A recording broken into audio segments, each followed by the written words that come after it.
Svolta storica per lo stabilimento Speedline di Santa Maria di Sala. I lavoratori hanno approvato l'intesa con il gruppo torinese Sigit con una maggioranza schiacciante di oltre il 90% dei voti favorevoli decisi durante le 3 ore e mezza di assemblea sindacale. Quindi adesso i prossimi passi saranno di capire e gestire tutto il passaggio nei prossimi mesi, quindi circa a metà settembre, quando verrà costituita la nuova società dove dovranno confluire tutte le lavoratrici e i lavoratori che oggi sono in amministrazione straordinaria. L'accordo mette definitivamente la parola fine a una complessa vertenza durata 4 anni.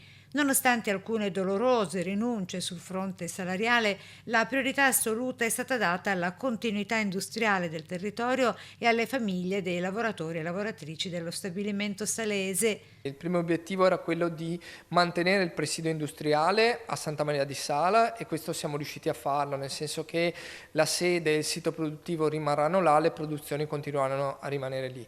Il secondo tema riguardava quello occupazionale. Siamo partiti da un limite di 160 lavoratrici e lavoratori che dovevano passare e nella discussione siamo riusciti ad arrivare a portare di là quasi l'intera occupazione, quindi 202 lavoratori.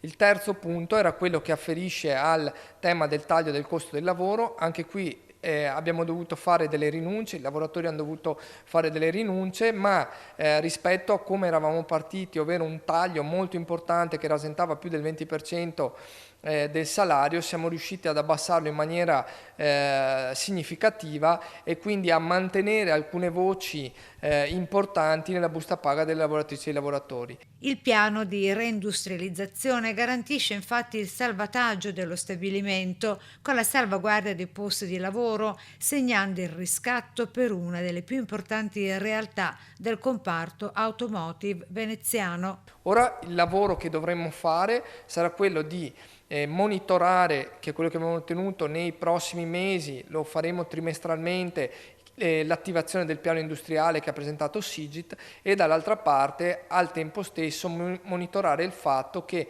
nell'arco dei prossimi mesi e del prossimo anno si possa provare a riconquistare tutti quegli istituti, quelle indennità che andavano a valorizzare il salario e la dignità dei lavoratori di Speedline e che in qualche modo in quota parte abbiamo perso. Soddisfazione da parte dei sindacati che parlano di una vittoria delle responsabilità che permette alla storica fabbrica di Cerchi in Lega di ripartire. E io credo che adesso si veda una piccola luce in fondo al tunnel.